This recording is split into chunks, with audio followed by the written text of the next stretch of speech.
Good evening, everyone, and welcome here. We'll start our set of conferences with Giulio Iacchetti on industrial design. So we really thank Giulio Iacchetti for being here. Giulio Iacchetti is one of the designers with capital D, one of the absolute protagonists of the design in Italy. He started working in 1992, to give a precise date. So I studied the story of Iacchetti. So one thing I love of Giulio Iacchetti that you will also appreciate is that he's going through the profession of designer, making different types of objects throughout his career. So looking at his career, there is this nice thing of seeing a design that tests itself with different products and different types of design objects. Giulio Iacchetti was also one of the first ones in dealing with what we define today as food design. So biscuits, he's going to talk about that later on, so food in general.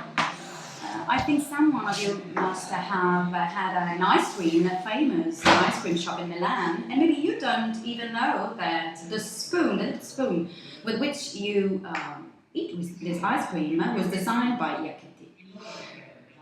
So he's an enthusiast of design, first of all. He's been a design enthusiast for many years, and he's been dealing with more editorial projects like books and exhibitions. The last one presented in the Triennale di Milano.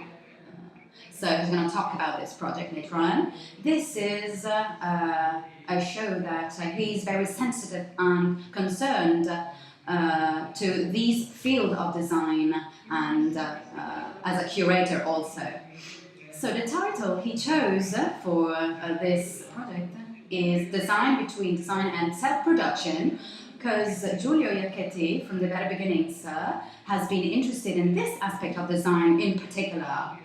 The latest project he was art director of, so he will talk about this project during this session, and this is a very important aspect related to his work in the last few years, related to design and handicraft, craftsmanship. So I think this is pretty much it. I'll give the speech to Giulio, and in case you have any questions or things you want to ask or clarify, there will be time for that later.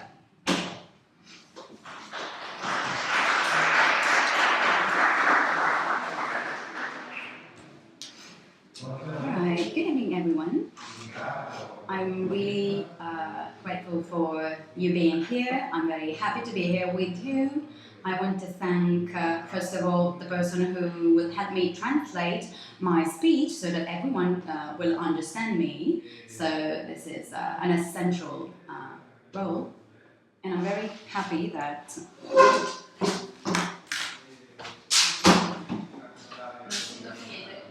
Sorry, I can't hear anything. La voglia. Nel senso che si è spinto. Prova a parlare? Ora sì. No? Vai? Ora sì. Ok, si è spinto. Ok, sorry. Okay, so I thank everyone for being here and the people who brought me here. I would like to tell you about my work and my experience, because my work is really the essential aspect of my life, is the center of my life. So I really love my job. It's not always like that actually for everyone. So I want to talk to you about my obsessions. Obsession, by definition, is an aspect of human mind that is not always a pleasant one. If you're obsessed with something, you're kind of fond of something and you can't stop thinking of that. But as a designer, I think obsession is a very important tool. It's the first step to start designing and planning and to never be satisfied with what we do. So obsession in terms of design is the winning card for every one of us. So I stopped going to the psychiatrist for my satisfaction, for my pleasure, and I started being a designer. So I started As a designer, it was by chance, actually. I don't have any design background, any specific backgrounds. So I studied the different subjects other than design, but then I came to the decision of starting designing objects, thinking first of all of me and then of people. So as I was saying, I want to tell you a little bit about my work, starting from the 6 obsessions. To start with, the first obsession is with module. I'm obsessed with module. That is a wonderful design theme, design focus. So modules are not only applied to artificial and industrial world, but also to the natural world, the animal world. So, for example, a bee, a honeycomb, beehive.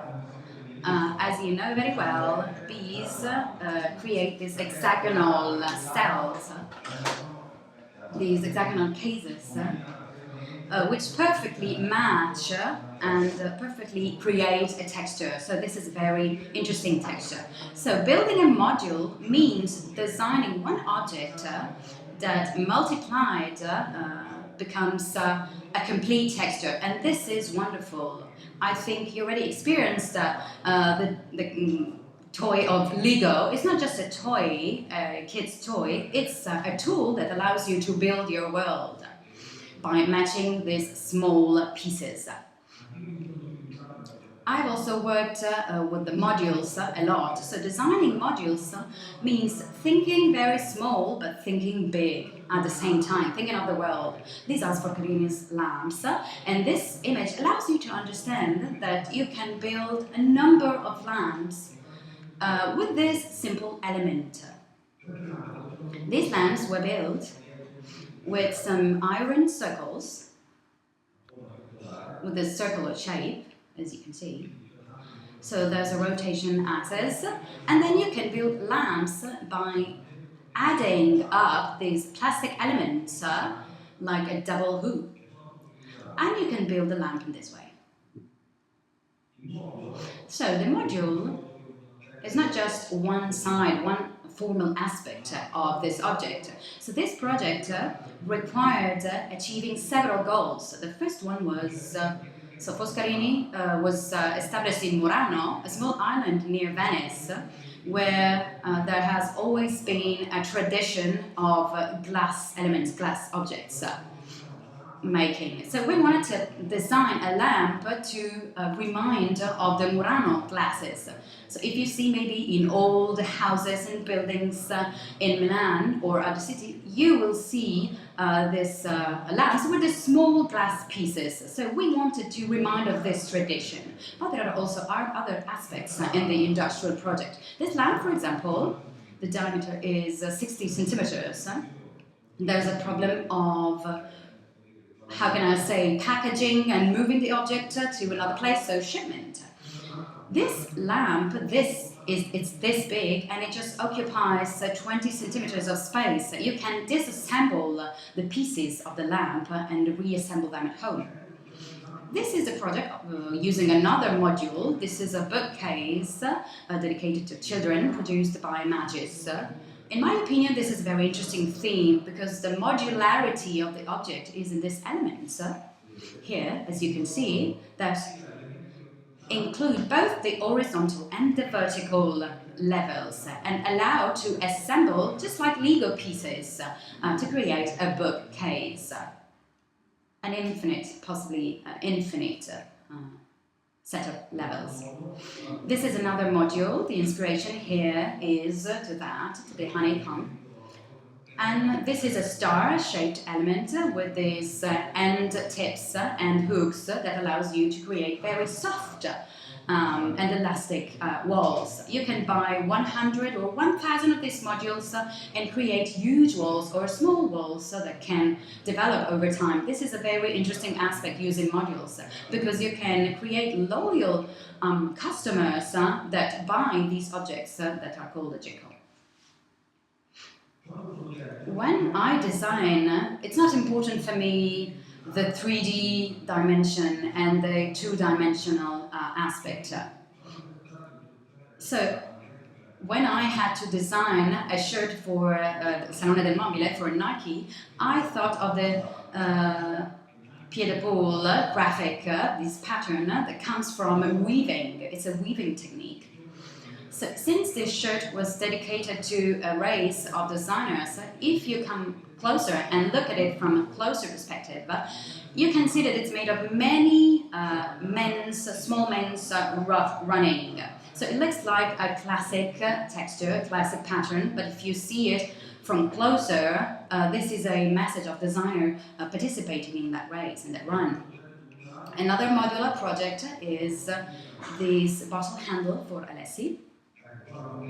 The complexity of finding a solution to join up these elements together and assemble them to build a huge wall. And this is a very fine work with the Alessi technicians that allowed us to build this structure that can be developed and duplicated in an infinite range of time. So you just assemble the pieces on top of the lower levels, and it can be a timeless, an endless system. So in Alessi, actually, this system was working, but when it's loaded with bottles, it's kind of hard to hold them. So we tried to set a length of 60 centimeters, and loading it with the bottles, actually the structure gets more rigid. So we achieved an unexpected goal. That was a really interesting goal that we achieved. Let's now move to the second obsession I have, the obsession with the archetype. This is a very Italian obsession. So recognizing some natural shapes that no one has drawn before. Sometimes we refer to anonymous design or natural shapes, design shapes. Sometimes we also refer to things that have always happened. I'll give you an example of that.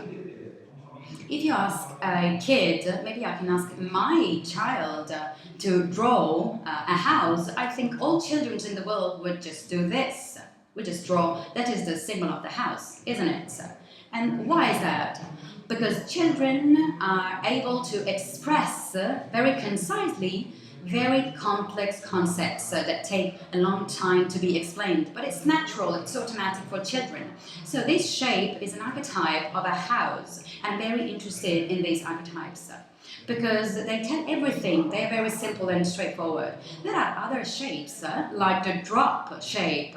No one drew the drop shape, but if we want to refer to a shape like that, we will immediately say, oh, it's a drop shape. That comes from nature. Or maybe the bottle, the shape of the bottle, that is amazing. It was designed in that way because it was linked to the blowing of glass. So it's an archetype as well, just like the gold piece that you see on the bottom left-hand side. There are many shapes like these. I just selected 4 archetypes, and I'm going to tell you about some of my projects that are based on these archetypic bases. So this is a shower bulb, and it directly refers to the shape of a drop. So there was a company that asked me to design these shower piece in a silicone rubber. So a material that also allowed to make something very brave, to do something very brave, because it's a very elastic and soft material that can be detached from the mold in an unexpected way. So if compared to other rigid objects. So we wanted to test the material and show that we are very good at doing that. So this is the first object, sorry. And how does it work? Basically, it's a soft material, as we said, and it's very simply applied to the iron structure, but we achieved another goal, and actually nature helped us do that. So the first time we tried this sample, we realized that the pressure of water was increasing because, to tell the truth, actually this was an unexpected outcome of this project, because if we look at the section of the object where water enters into this object, into this bulb, it expands it, since it's an elastic material, and increases its pressure. So it's a very positive aspect for some appliances in some houses, Actually, it works very, very well, and it's very innovative. This is another archetype. So they asked me here to make a basin, so a sink. And there are many designers that when, for example, designing cars, so they don't really think of the objective, just like Munari says. So asking ourselves about the object and the object's objective. So they do this and this when designing. They say, okay, I will make it longer. I will make this line longer. So they don't really ask themselves who's going to drive this car, who's going to use this car. This is wrong. This is a wrong approach. So we need to start from the shapes of objects and where to start from to design objects and what's the purpose of that object. So if you have to draw to design a basin, there are many different shapes for these objects. They can be swan-shaped or with this shape or with that shape. So every shape can be accepted. But I just wanted to find a meaning behind that. So I asked myself, what is the shape of water? Actually, water has no shape. It's shapeless. It just acquires the shape of the object in which it is included. So the perfect object for water is the bottle, because the bottle suggests immediately the idea of water. So I just thought of designing this object, and it perfectly works, because the joystick is the neck of the bottle, and it immediately tells the function that this object has. This is very simple as well. It's not so widespread in the world, but you can find it in Italy. It's a small ceramic object that is put on radiators, on heaters, to add humidity, to add wet to air. So I used the archetype shape of a factory, and then this was the factory, the steam factory. That was the name of the object. So about a year ago, with a surfer, a friend of mine, we started designing surfer tables. So where's the archetype here? The archetype here is the shape of animals. So the great marine and sea animals of the sea. They slipper into the water in a wonderful way. So with this friend of mine, we decided to draw inspiration from the shapes of huge animals of the sea, and they also perfectly work. The archetype of the dolphin, or the shark, of the whale. This is me in the milieu.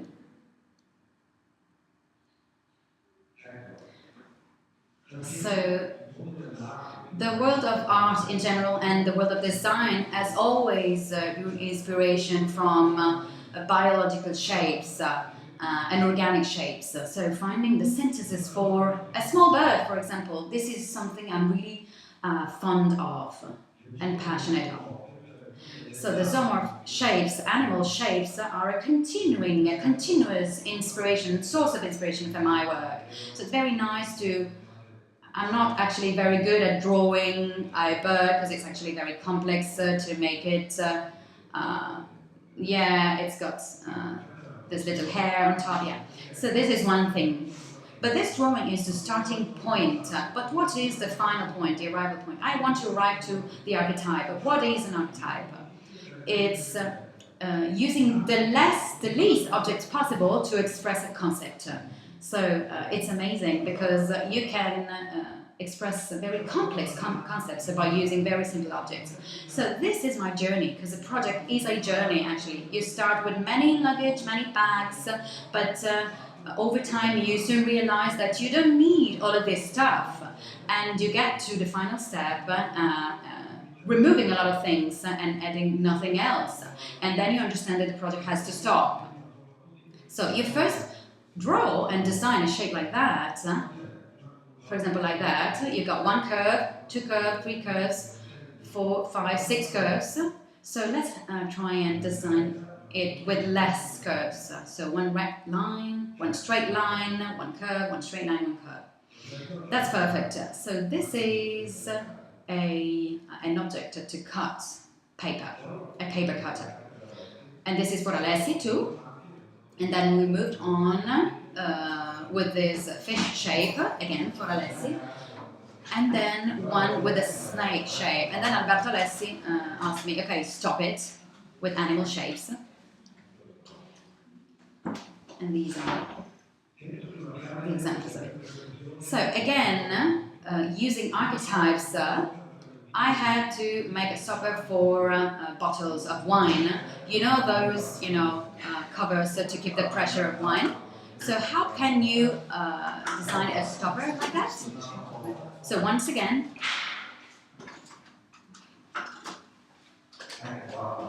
here it is. Here's our champagne bottle. And then you can put a stopper with a hand shape or maybe a grape-shaped stopper. And you can do everything. Actually, these things exist in nature and exist in design too. Maybe some designers already did this, but I don't care. So if I have to design a stopper for the champagne bottle, I can draw inspiration from a cork. So actually, it's very interesting. So the beginning, the starting point, it's a cork cover, and then because of the pressure on the bottle and the fact that it's kept its hold very rigidly from a small iron cage, let's call it that way, that stopper becomes miraculously, actually it's not a miracle, it's a matter of physics, it becomes that stopper. And that shape, I like it very much because no one designed it. So I thought of designing a stopper like that so that everyone can understand its purpose, its function.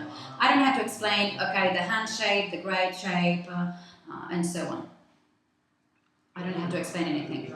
This was dedicated to wine in general, and this is a clip to cut the stopper that holds the bottle pressure. So once again, the shape is the shape of the bottle. Or maybe this one. This is the drop saver ring, and it's called a ring indeed. So once again, these objects are put on the neck of the bottle, of the red wine bottle, to keep the drops that otherwise would get the table dirty. So how can you design it? It's a ring, so let's draw a ring. It's a sort of wedding ring or engagement ring. Another archetypic shape can be suggested by an industrial shape like a biscuit, for example. So this plasmon biscuit is very famous in Italy for children. It's famous because it's really tasty. And I also think that it's famous, it's very widespread and popular for all Italian families because it's also, the shape is a plaster shape. It's a very simple shape. And it's also nice because it's simple, because it's straightforward.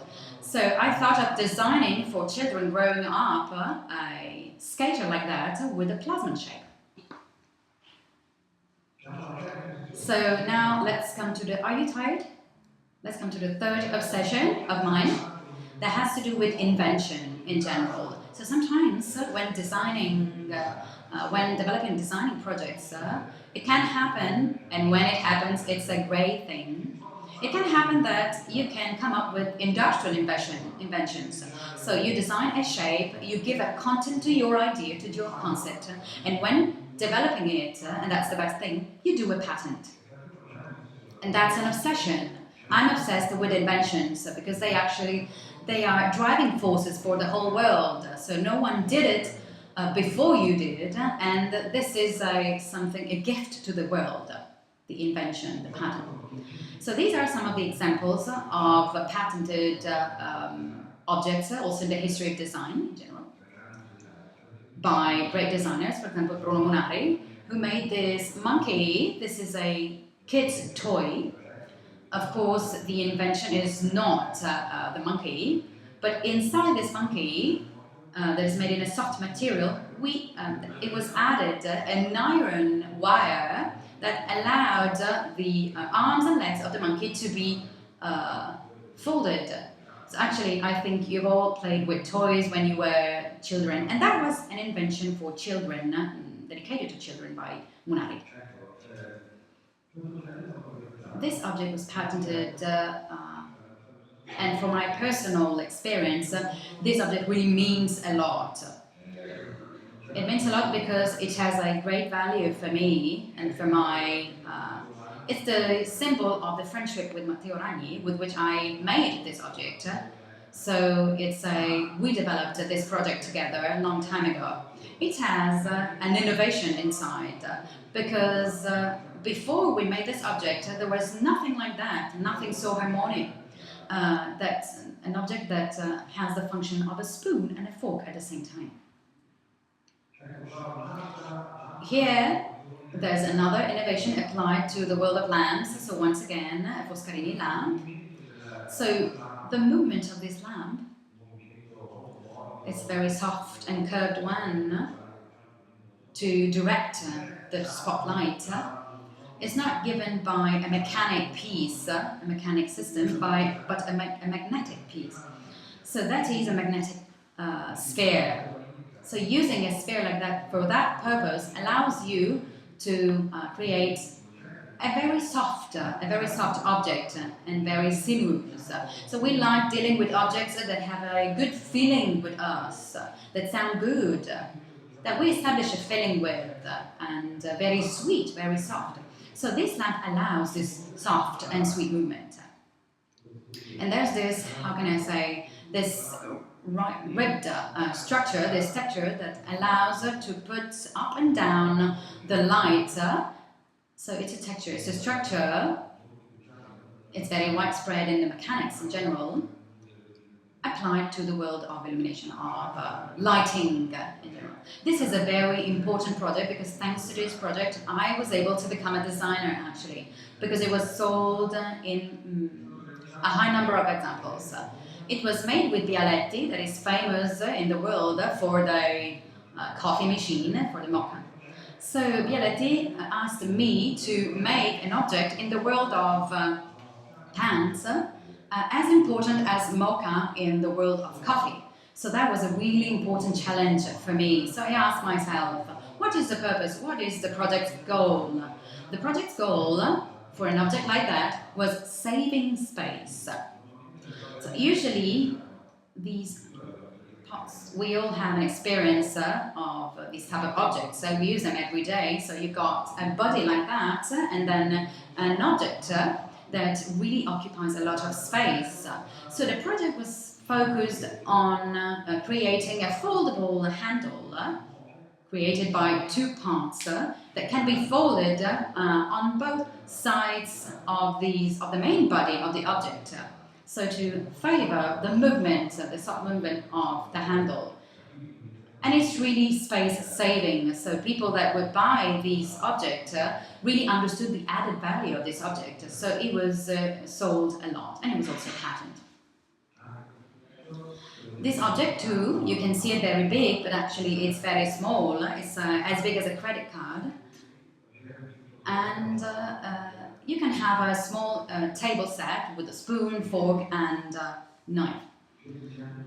I designed many cutlery objects in all materials, plastic, wood. I'm not going to show you them all, but this is a very interesting theme to me, cutlery in general, because we deal with these objects every day. They are everyday objects.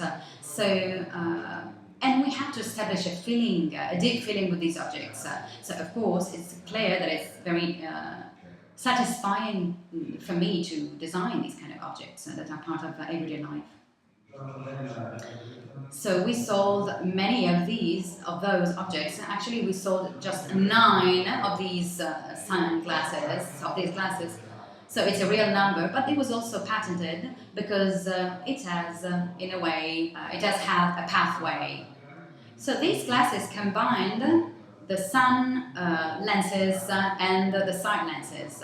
So you, for example, you go through a gallery or a tunnel, and you can have both 2 types of glasses in one. So I call it the quattrocchi, 4 eyes. That is a negative, it has a negative acceptation, this term in Italy, because it refers to little kids wearing glasses. So I'm very proud of being a quattrocchi, 4 eyes, and that's why I designed this object. So this project is very recent because it was presented at the Salone del Mobile. There's also an innovation, an industrial innovation in a way, that is actually more an innovation in the usage of this object. As you might know, so to refer to this category of objects, so we refer to them as furniture. Actually, we call it mobile in Italian. Mobile has a twofold meaning, and ambiguous, because mobile means mobile, so that can be removed. Or maybe also a table or a chair. Actually, a sofa like that, it cannot be moved anywhere, it's very still. So, I don't have a very big house, for example, but I want a sofa like that. And what happens in that case? It happens that I invite a friend of mine to have dinner with me, and we sit on the sofa to chat. And how can we chat with a friend? Do we have to chat like that or like that? It's not very comfortable, actually. So I thought that maybe if you just have one sofa in a house, it would be nice to make a movable sofa, so that it can be split up in two parts that become two armchairs. So that two people chatting that are not lovers can chat freely and in a comfortable way. So this is a very interesting insight that I had. Because when I design, you have to think of the people that will be using your things, your objects, and think also of the dynamics of the relationships and feelings with these objects, of course. Between two strangers, we don't have a proximity, of course. So, for example, if you design an object for a family or to foster an encounter, for me, a sofa is something that needs to foster an encounter between people. So people that have to chat very comfortably. This coat is called Summy. So this is an innovative input, regardless of the material, the shape.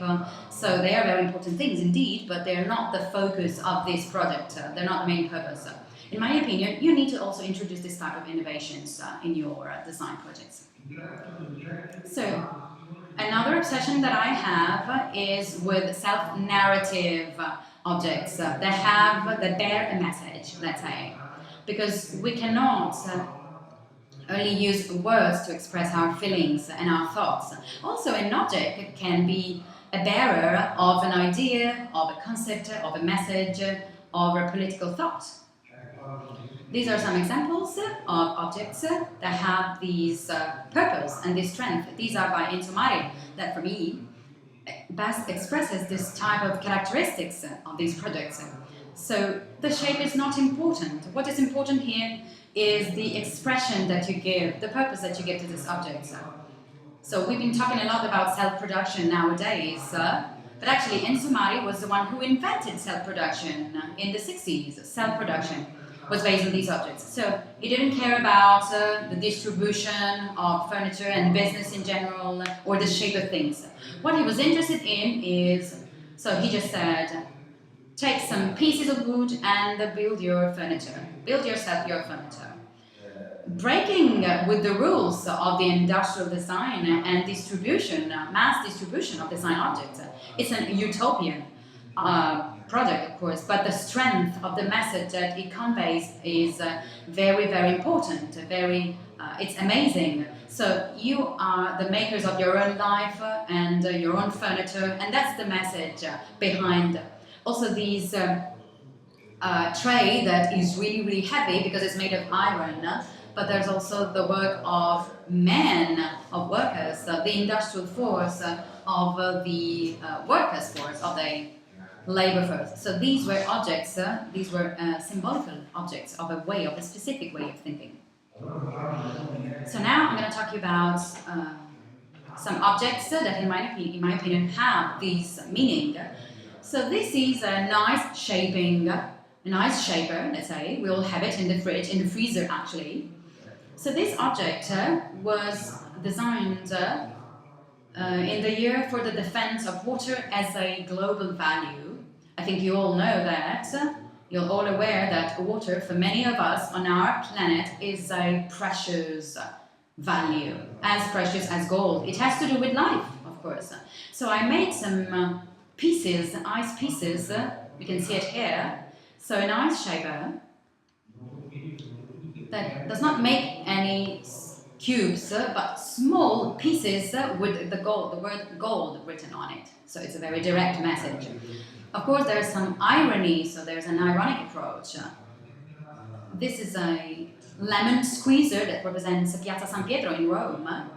And if you look at the Michelangelo project with the eyes of a kid, actually the dome is nothing but a squeezer, an orange squeezer. So if you think of a squeezer, and if you think of this cathedral, you'll identify the same shapes actually. So how can I say, there was a formal proximity between these two objects. Of course, this object was in a smaller scale, and the name was St. Peter's Cathedral, and it was also called 8 per 1,000, 8 per 1000, that is a tax that has to do with squeezing lemons. This is an object that has a political meaning. Actually, it made me think a lot.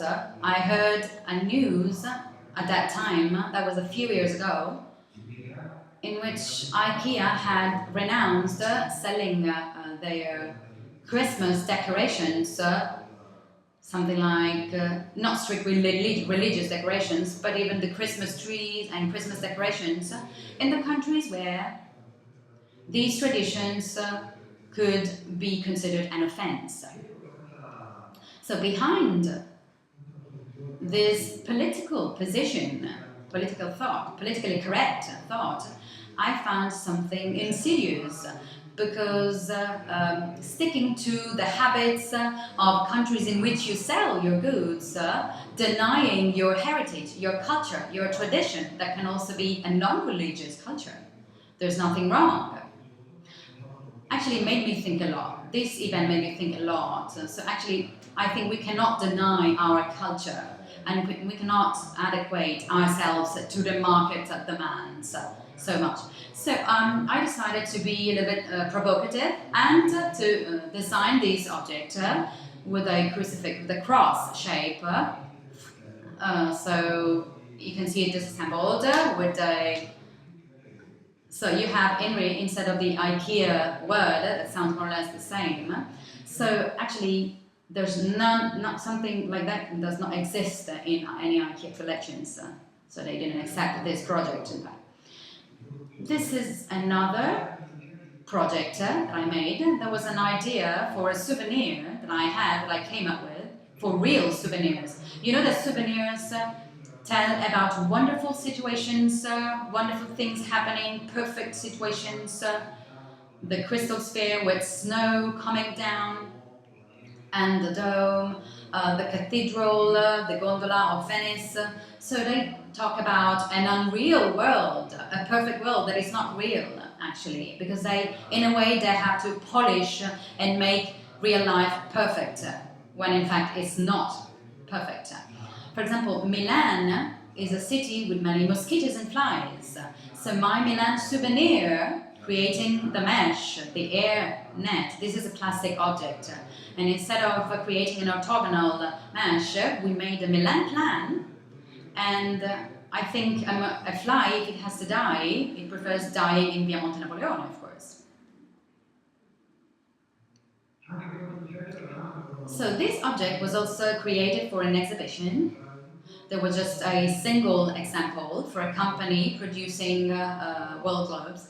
And what's special with this object? First of all, it's a confession of my ignorance, because at that time I read of something that I was really impressed of, and it said that the universe has no orientation. Maybe something that you take for granted. It was not obvious for me at that time, because in my opinion there's no north, no south, no west, no east. Actually, they decided at the beginning of the 1600s that the north was on top and the south was at the bottom. But that's a convention, that's a standard rule. It's a pure intellectual rule, actually, that created very serious problems, because if you think of it, from that moment onwards, the south of the world was smashed by the north. And when we talk about geographic maps of the political situations of the southern countries, of the southern part of the world, we look at reed countries, Northern Europe, and America. But we have a very abstract and imprecise idea of the southern countries, of the southern part of the world. So since I wanted to stress this idea, I decided to design this object in a very precise way, because there's the inclination axis. If you put it on a flat surface, so this is 90 degrees, yeah, here it is, you need a bending surface, that is a mirror. So you have a mirror here, and in this mirror, actually, you read the names of the countries in the precise way, in the correct way, because in that part of the object, names are written upside down. So with this mirror, you read the names of the countries of the southern part of the world in the correct way. A project can also be expressed in very few seconds, and can be an engaging event, starting maybe from a drawing. And a drawing for me is the starting point also for a political project. So I drew actually this flag on the iPad when I heard for the first time the news about the Japanese tsunami, because I got many Japanese friends, so I was very sad about that. So this is a synthesis, this is a symbol. Politics for me, if we were to find a word to define politics, is a combination of needs, desires, and thoughts. This is a poetic synthesis of an embrace to those people.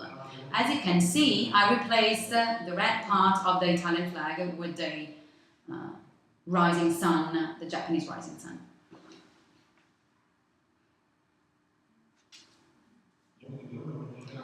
Many of you maybe don't know him, but Bruno Vespa is a very bad journalist, Italian journalist in my opinion, that has written many books. So to communicate my disgrace, my unsatisfaction with this occupation as a journalist, I made a table that used his books for their real purpose, just pieces of paper. You know, the book is a part of wood, because paper comes from wood, of course. So I actually took back the Vespa books to their original value. They're nothing but wood to me. The fifth obsession of mine is an obsession with a democratic project. I can't actually sleep at night because of this obsession, because many times we design for an elite, for very few people, for a niche market, for a number of reasons, because designers and design companies give a value to things. I don't want to get into it actually, but that's the thing, that's the question. A design object, so if I ask my mother, what about the design object? She would tell me it's a really expensive object, because the word design is often linked to the word luxury. Design is luxury, and this is not good. Design was invented to bring beauty to everyone, to make it affordable for everyone, and that's actually the opposite nowadays. So I'll get back to IKEA now. There are situations in which you can catch this thing where design projects are really democratic, so made for everyone. And IKEA has this type of idea of purpose, so the big pen or the Insumari projects that you can see there. So a year ago, with some Italian designers, I went to Coop, that's an Italian chain of supermarkets, a huge distribution chain of supermarkets, the most important one in Italy. And I told them, you should start dealing with design and distributing good design objects designed by Italian designers, respecting workers, respecting human rights, and they should be nice objects and functional objects. So we had a collaboration, a partnership with Coop, and these objects were really successful because they were very cheap. They were very cheap. So that was a democratic project because we were able to keep the prices very low. That was my project for a small clip for hanging wet clothes. It was a monometeric clip, so you would buy these rows and then detach all the 12 pieces composing this object to hang your clothes. Another project that is very democratic and is made for everyone is the Moleskine project. I think you know very well Moleskine. They decided to make objects that could represent the world of writing and reading and traveling, so bags. And they commissioned me to design all of these objects. And I was really happy with being involved in designing a pen that costs 10 euros. I would be happier actually if it had cost 5 euros only, but Moleskine really represents a huge market. So Ali was generously talking about this object before. At the moment, this is the object that I produced in the highest quantity, because these small spoons are made, the number is more or less 5 million of objects a year, so it's a organic and eco-friendly plastic for Rome. And this project was a huge design project because matter B costs a lot as a material, as an organic material, so we used very small quantities of this material, but you also need to consider that these spoons are used for serving ice cream or other cold desserts. So this, for me, was a real industrial project. And even biscuits, as you can see, my position in the design world is that of actually having no difficulties in surfing through different types of experiences and experiments. Many designers, Italian designers, only focus on lighting and furniture. They are important indeed, they are essential fields, but all the world surrounding us needs needs everyday objects. For example, design projects for drains, so everything that is damaged or doesn't work properly needs to be designed by us. So this small cardboard spoon was made for Ferrero, and they loved it immediately. I was showing it to Ferrero CEO, and he really loved it. So it's made with cardboard, as I said, and it becomes a disposable spoon for Nutella. Now, I will finish telling you about this story, this last obsession. For me, it's very important also the dimension of feelings and art. And I really love to work, I'm an artisan actually, and I really love the craftsmanship world. I had, as I told you already, I had no design background, not strictly related background. But my education was this one. I was an artisan. That was my education, that was my background. I used to be a turner, so it works perfectly, actually. This machine works perfectly. So I used to work with an artisan that was my father, but my father didn't want to teach me anything because he didn't want me to follow his path. But I wanted to learn, actually. I was longing to learn. So looking at other people's works, so you don't have to imitate anyone, actually. You don't have to work as artisans. You're not artisans. We have to do something different. We are designers. But as designers, we need to understand the value, the great value of handmade objects and artisans. We need to understand the value of this work and of the process. So you have to be good at your work, just like they are good at what they do. So this is the beginning of a workshop. There are some designers, Carlo Contini and others around me. And I worked with this blacksmith, this very good blacksmith that comes from the province of Como. And I wanted to, so at the beginning of this work, I involved many designers that would make cast iron pieces. I wanted our design work to involve us one day in the blacksmith workshop, trying to do what they were doing. It was a disaster because artisans and blacksmiths, actually, it's a natural work for them, so they do it perfectly. We tried and it was a disaster. We were very bad at that. So I just wanted my colleagues to experiment, to experience the work of others, understanding and observing and looking at it very deeply. So what happened then? From the encounter between an artisan and a designer, the artisan will no longer be the same person, and we will not be the same designers anymore, because artisans want challenges and designers understand how to put these works, these ideas into practice, going beyond the limits. For example, in this case, this very sophisticated object, but also very simple objects with these curved iron piece that creates the object that turns over itself. So this was made in Sardinia with another collaborator of mine, but I want to go beyond that. So I will just focus on this object. So the shapes of artisans are sometimes very folklore objects because actually, so I went to Sardinia and they told me the knife was always made like that, and like this and like that. So sometimes these traditions, this heritage dies and disappears because they have nothing to do with our contemporary world and lifestyle. So the interesting thing for you as designers is to look at the traditional shape of an object and then the update of the upgrade of this object. So these knives used to be in the pockets of farmers. So this is a knife for a kitchen. This is a huge project I made for the Vecchi, so a complete set for the table.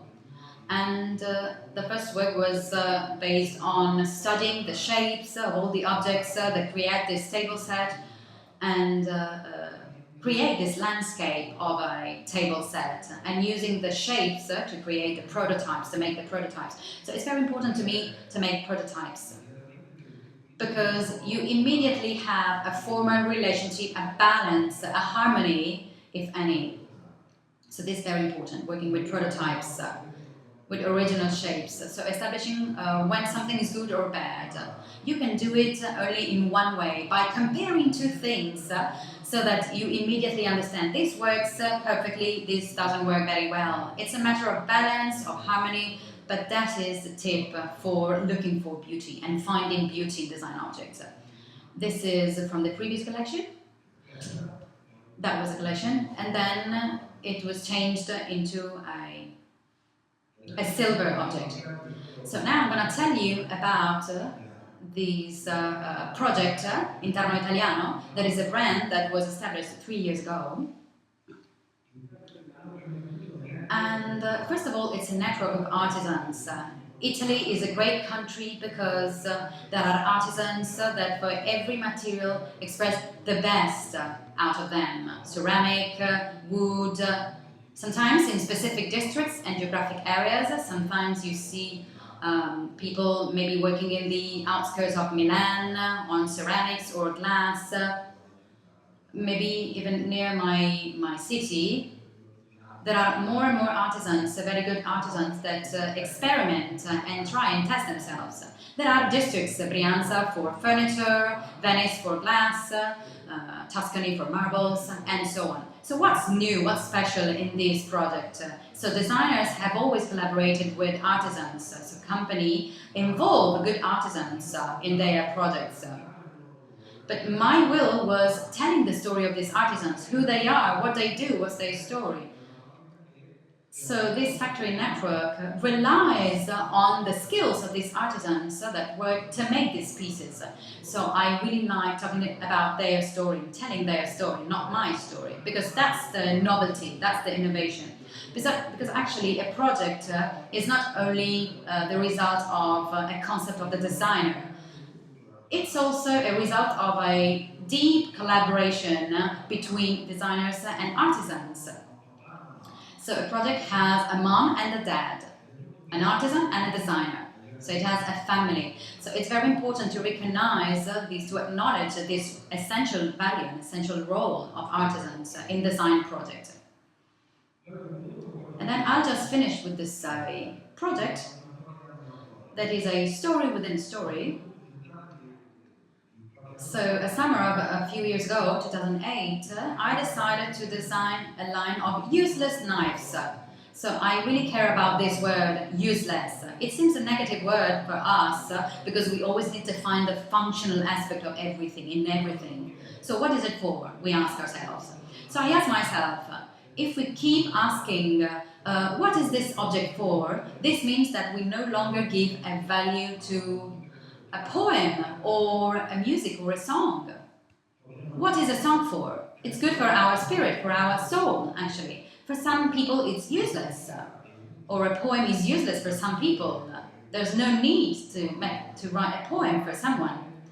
So I really wanted to design some useless knives,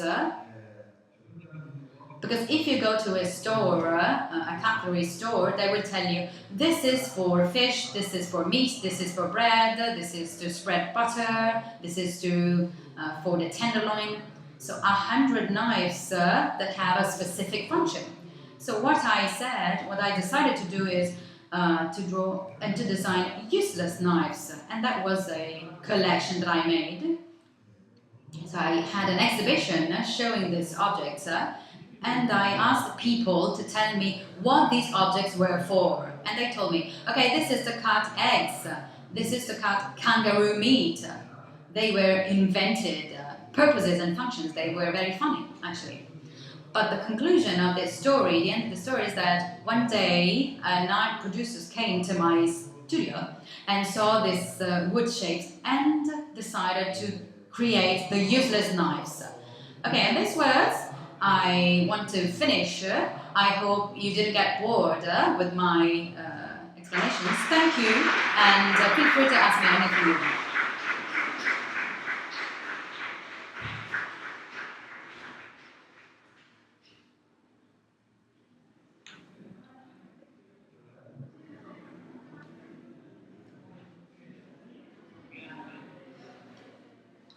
Thank you.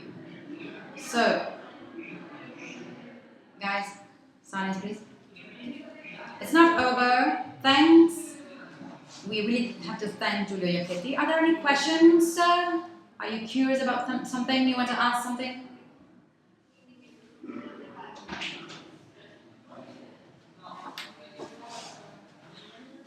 Because we have the train, we have to go. That's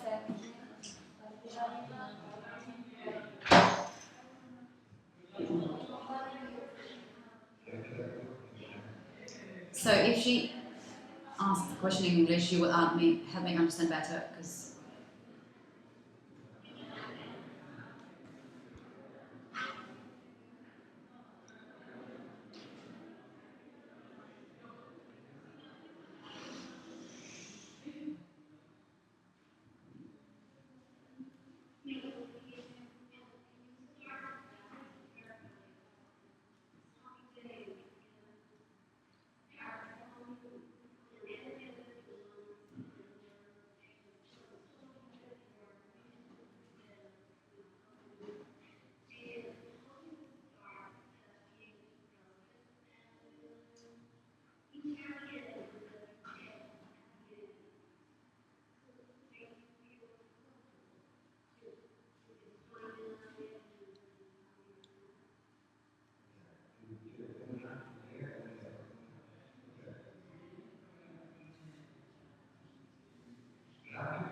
thank you for your question. That's a very interesting question.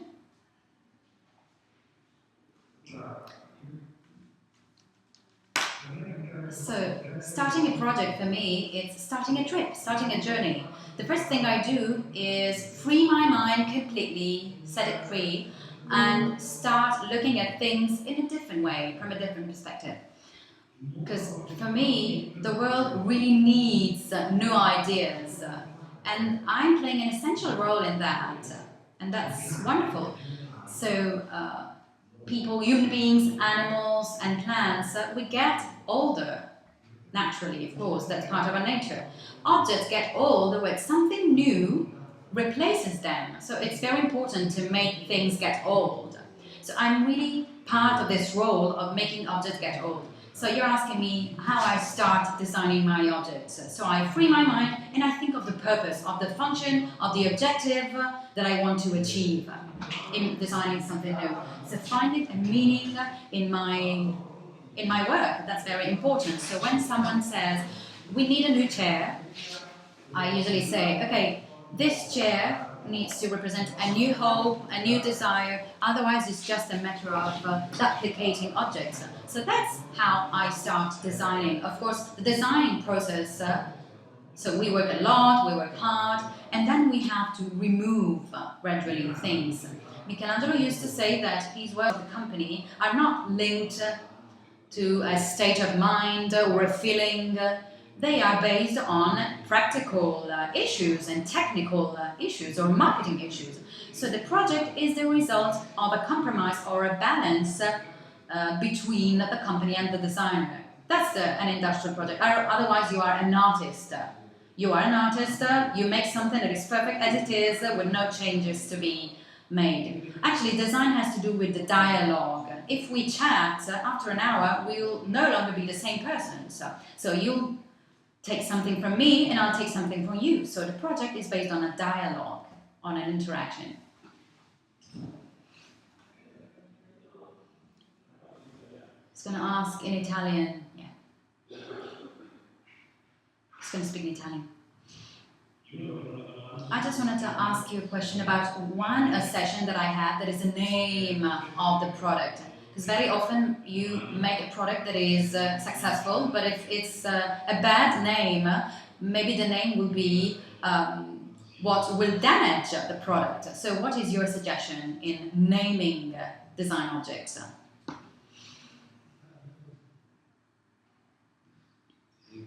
Well, I think maybe what you're saying, and also Ali says, makes sense.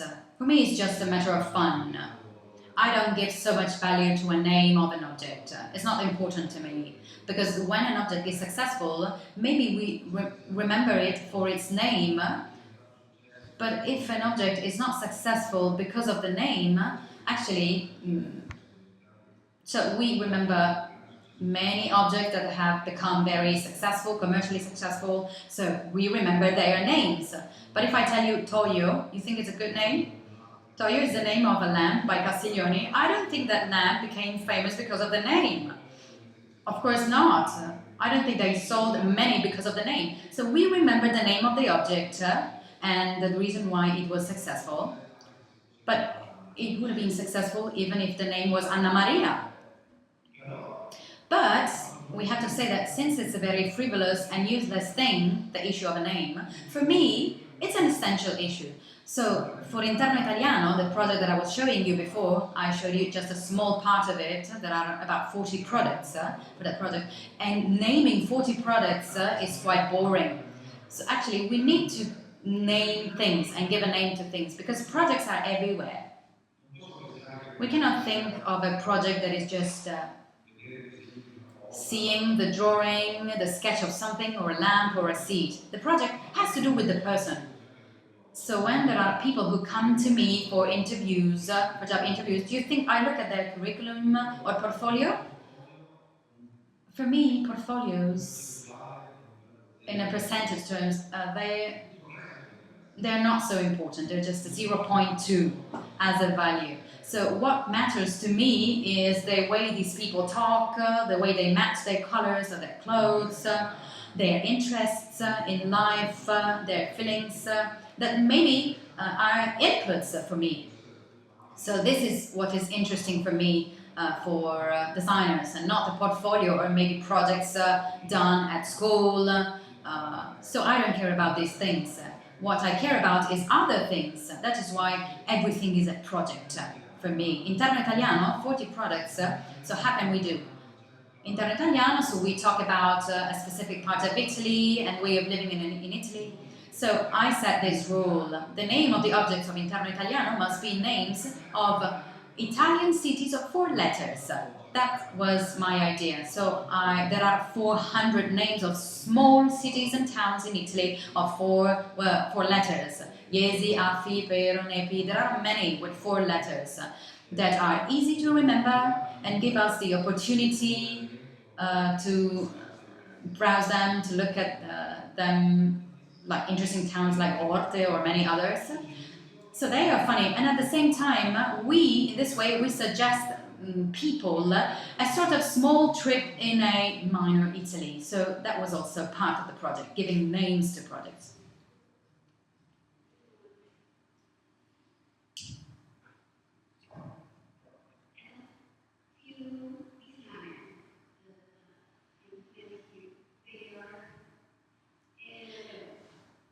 alcuni designer che ho conosciuto qui sono contro il fatto di seguire delle forme prestabilite.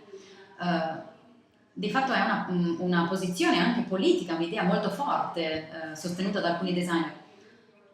Ho visto che nel suo lavoro è molto interessato nell'architettura e la ricerca di forme basiche, forme essenziali, forme pulite e molto semplici. Quindi qual è il suo approccio politico, la sua risposta a quei designer che invece vanno contro la ricerca della forma essenziale?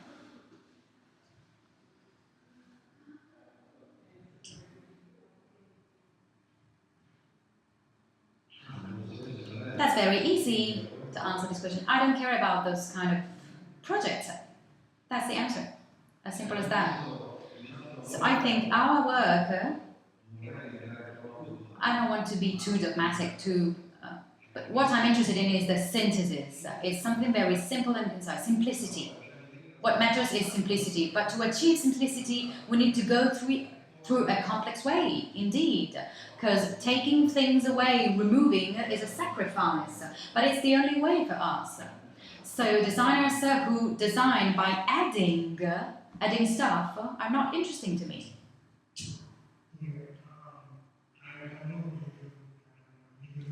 Quindi io sono un visual designer, quindi non sono un product designer.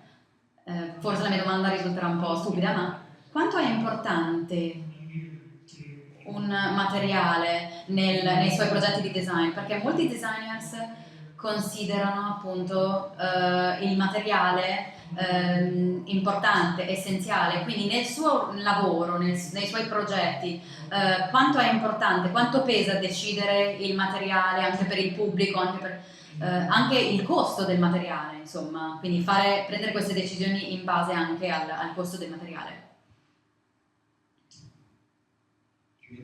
First of all, I think the fact that you're a visual designer and I am an industrial designer, there's no difference actually. We have the same approach. You have some purposes, some goals to achieve, and you want to achieve these goals with the minimum. And that's what matters, I think. That said, materials. I don't agree with those who have no respect of materials. They want to force the nature and the essence of the material. So a seat that would be perfect in iron, they want to make it in glass, or make something in glass that would be perfect in plastic instead, trying to force the nature of material. I don't agree with that. So I think it's a mistake. That approach is a mistake. So what we have to do is to listen to the material and what the material says and tells us. So if you work it, if it has been worked in this way for ages and for centuries, there must be a reason behind it. Because forcing the limits, going beyond the limits of things, it's just something childish, something pointless. And I don't care about that. So when I start my projects, there are companies with specific locations. In Brianza, they make wooden furniture. It's pointless to propose them a project of a glass table or a marble table. So the first thing I do is try and understand why they work with wood or with other materials, the logics behind that, the processes. And then together with the artisan or those working with me, we try to go beyond the limits of the material. Have you ever done this? Can we try this as a new experiment? So that's interesting for me. But the first step is listening to materials and what's the story that materials tell, because materials talk to you if you're able to listen to them. I just wanted to get back to one of the first concepts, the self-production, to deepen a little bit on that. So besides having this strong and deep relationship with artisans, what is your view on this concept of self-production? And is it really part of your work, of your everyday work as a designer? I was just saying that lately we're talking about self-production a lot as if it was a complete innovation. It's not an innovation. Designers have based their work on self-production since a long time ago. So designers have always worked with artisans, trying to make new things. Sotsas has always done it. Even when he had nothing to do, he used to work in the world of ceramics and glass with artisans, going hand in hand with them. Nowadays, it's very important, it's a real gym actually. It's very important to find a relationship like this, because we strongly need, I think this is also your need, to have your ideas put into practice. And artisans are essential to put your ideas into practice, because in that way, by working with them, you understand the value of your project, of your idea, and if it works, if it's successful or not. So we are more and more facing situations, marginal situations like self-production, that will deal with the majority of people. So there will not be a few companies dealing with a few themes. It will become a very democratic approach of an infinite range of proposals of designers that design that product, that object with that specific function that meets the need of people. If you ask me, the relationship that I have with the self-production, I think it occupies 99% of my time. When I develop projects for industrial projects, actually there's always an artisan behind that work. So understanding with artisans the costs and the feasibility of things. I always used to say that with no limits, there would be no project. So when I used to talk with some journalists, unexperienced journalists, they tell me, I would really love to be a designer because you are free to express your creativity. I love your work. Actually, because I am a journalist, I cannot be free to express my creativity. And I used to tell them, don't you think that you can be creative as well? You have to convey a content, a great content, by using very few words. So you can be creative in that, indeed. So if we make objects occupying a lot of space, but with no content, with no meaning behind, it's pointless. So I think this type of approach is very, very important, and it's very important for me.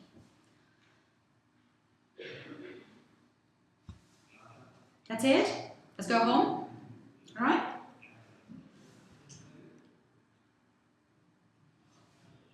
No, we are happy with you being so involved.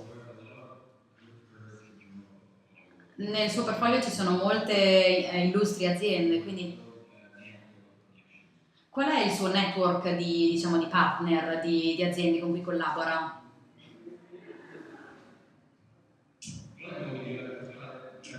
What is the best way to create a network of companies, to create an important portfolio with many important firms? You're asking me how to deal with companies and how to find a job in this field? Are you asking me that? Yeah, well, I could give you 100 answers to that, but I think you are the only one who can find the answer to that. I firmly believe that each one of you and me and everyone, you need to find your own way to hit the market. I can tell you, maybe I can give you some tips that are always successful. I don't know, give you some advice. I'll give you an example.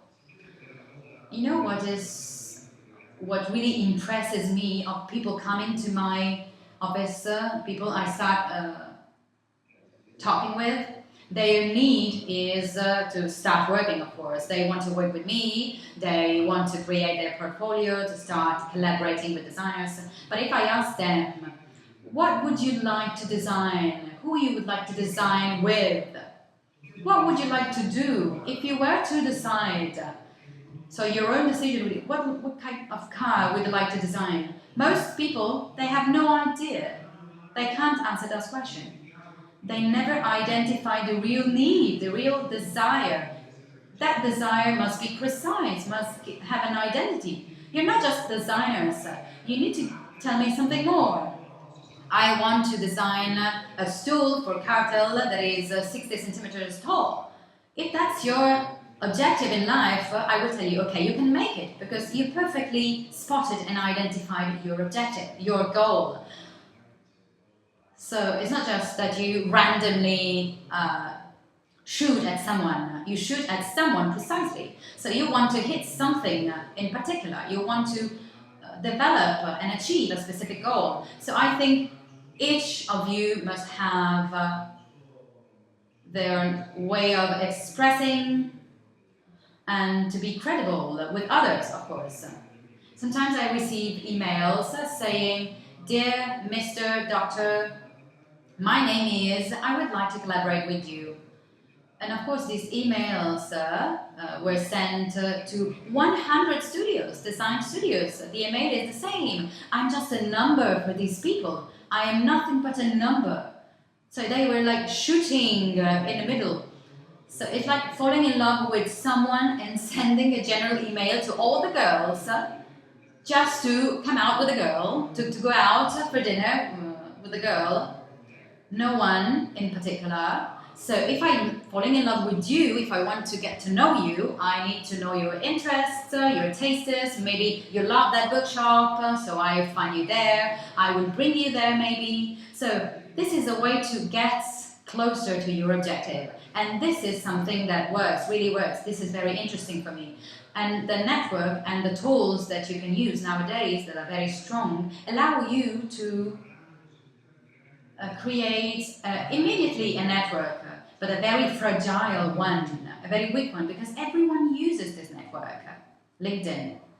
It's all shit. So I'll tell you my secret. Of course, I send 200 emails every day and I receive 200 back.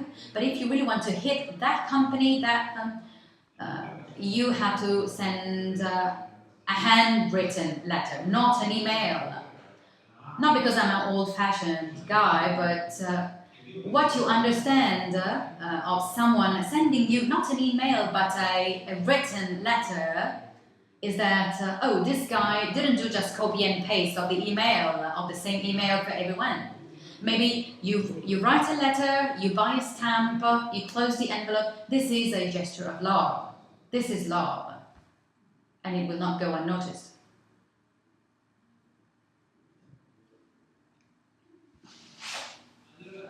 Okay, so thank you.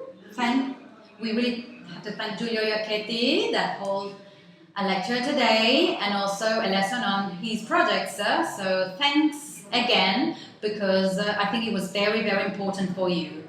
Now we're not going to pay you twice.